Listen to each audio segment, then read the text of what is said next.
Bonjour à tous et à toutes. Dans cette vidéo, je vais revenir sur l'impact de l'inflation sur les actions et les obligations, comment se protéger de l'inflation et quels placements privilégier. Lorsque l'inflation augmente, une des choses qui est faite pour la diminuer, voire la ralentir, c'est d'augmenter les taux d'intérêt. Et j'en avais déjà parlé lors d'une de mes premières vidéos sur l'inflation, pour expliquer justement ce mécanisme des taux d'intérêt. Plus concrètement, quel est l'impact de l'inflation sur les obligations et les actions? Pour commencer, sur les obligations, je vais donner un exemple assez concret sur l'impact de l'inflation sur les obligations. Par exemple, il y a 2 ans, j'achète une obligation où je suis rémunérée tous les ans par un taux d'intérêt de 4%. Ce qui se passe, c'est qu'aujourd'hui, avec l'inflation, les taux d'intérêt ont augmenté. Donc aujourd'hui, ce qu'on me propose, c'est la même obligation que j'ai achetée hier, pour le même émetteur, le même délai, la même échéance, mais pas rémunérée à 4%, mais à 6%. Donc en fait, c'est pour ça que l'obligation que j'ai achetée il y a 2 ans, finalement, sa valeur a diminué à cause de cette hausse des taux d'intérêt. Et donc ce qui se passe souvent, c'est qu'on peut être amené à revendre du coup l'obligation qu'on a achetée il y a 2 ans, où on est rémunéré seulement à 4%, pour acheter une nouvelle obligation où on va être mieux rémunéré, dans les mêmes conditions. Et c'est ce qu'on est en train de constater en ce moment, dans le contexte actuel. Maintenant, quel est l'impact de l'inflation sur les actions? On a par exemple des entreprises qui ont des besoins de financement beaucoup plus importants que d'autres entreprises ou d'autres secteurs, comme le secteur dans les innovations technologiques, où là, pour le coup, elles vont devoir financer leur innovation, leur croissance, beaucoup plus que d'autres. Et donc, elles vont devoir emprunter et donc faire des crédits. Qui dit crédit, dit hausse des taux d'intérêt face à l'inflation, et donc leur coût en financement, le prix qu'elles vont devoir payer pour emprunter et financer leur innovation va être beaucoup plus élevé qu'hier. Leur valorisation va diminuer, et donc l'action. Mais du coup, comment se protéger contre l'inflation? Quel placement privilégier? La première chose, c'est qu'il faut penser long terme.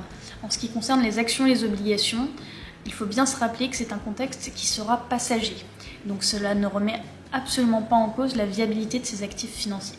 Au moment de la reprise, et historiquement il y a toujours une reprise après les crises, si vous n'avez pas retiré vos billes au moment de la baisse et donc matérialisé peut-être une moins-value, vous allez pouvoir bénéficier de cette reprise et de cette hausse des marchés. Et donc à long terme, cette baisse peut être bénéfique pour votre portefeuille. Deuxième placement à considérer quand il y a de l'inflation, c'est l'investissement responsable. Un peu comme l'assurance vie qu'on propose chez Goodvest. L'investissement responsable n'est pas voué à la perte, bien au contraire. La crise actuelle que nous vivons montre largement notre dépendance aux énergies fossiles. Le dernier rapport du GIEC notamment alerte sur le fait qu'il va falloir inverser les courbes d'émissions avant 2025. Il faut accroître la finance climatique. Les entreprises qui auront fait l'impasse là-dessus, malheureusement, ne seront pas prêtes et des mesures vont être prises avec des pénalités pour les entreprises qui auront fait l'impasse finalement sur la transition écologique.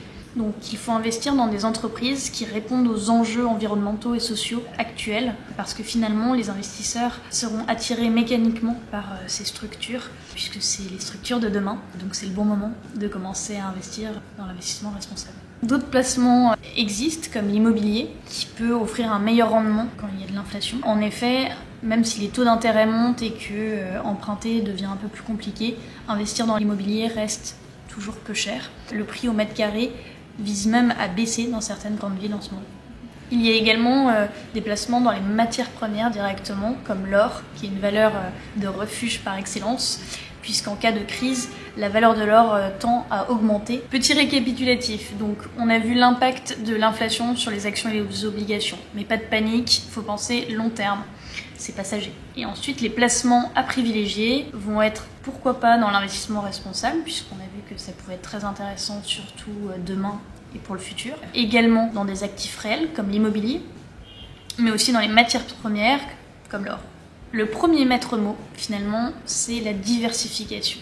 Il faut diversifier ses placements, diversifier son portefeuille, en choisissant plusieurs fonds d'investissement, ne pas mettre tous ses œufs dans le même panier. Le deuxième maître mot, c'est la régularité. Il est fortement conseillé de lisser son investissement sur le temps, pour réduire le risque, par exemple avec des versements mensuels programmés sur son assurance vie, par exemple. Et le troisième et dernier maître mot, c'est la patience.